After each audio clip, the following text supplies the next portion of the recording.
We can go across to France 24's Nick Spicer standing by in Berlin. Nick, what exactly does this ruling mean, and is the curfew off?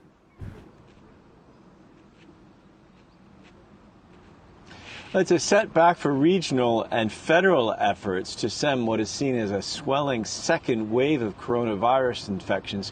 To drill down into the actual details of the case, 11 restaurant owners in Berlin went to the administrative court and said, look, this ban is unfair to our businesses. It's the first time it's been invoked in 70 years.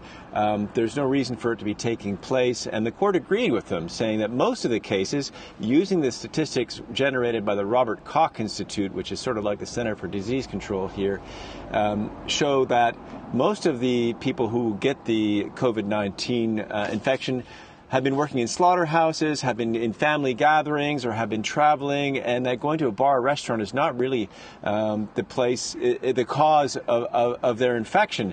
And so this decision can be appealed, of course, by the Berlin Senate, which is the regional government. But for the time being, it looks like the bars and restaurants will be opened in Berlin. However, the court maintained the alcohol ban. So if you're a Berliner and you want to go out, well, you can go out to a bar or restaurant, it would appear, after 11 p.m. However, you will not be able to consume alcohol because local authorities consider that to be a cause of people actually getting closer together and in a situation where they might be more likely to actually spread the virus. And Nick, what is the situation like in Germany as a whole? Because the numbers have been rising, haven't they?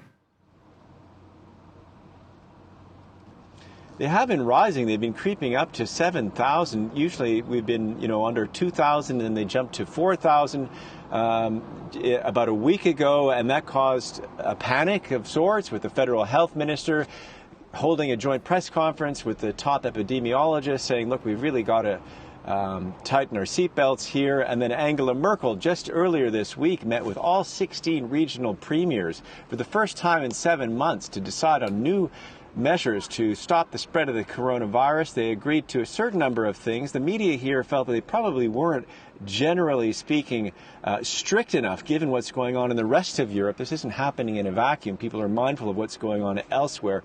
You've got 7,000 infections, and it looks like 30,000 infections in France. But the curve, it's always a question of curves, here in Germany is worrying to people, and they're trying to get on top of things. And decisions like this here in Berlin, and there have been other decisions in other regions of Germany, are of great concern to federal authorities and to people in Germany generally. This is, of course, a federation, so any decision that is taken nationally can be appealed and can be put into question at the local and administrative level. So it makes it more difficult than if you will, than in France to take a sort of nationwide decision.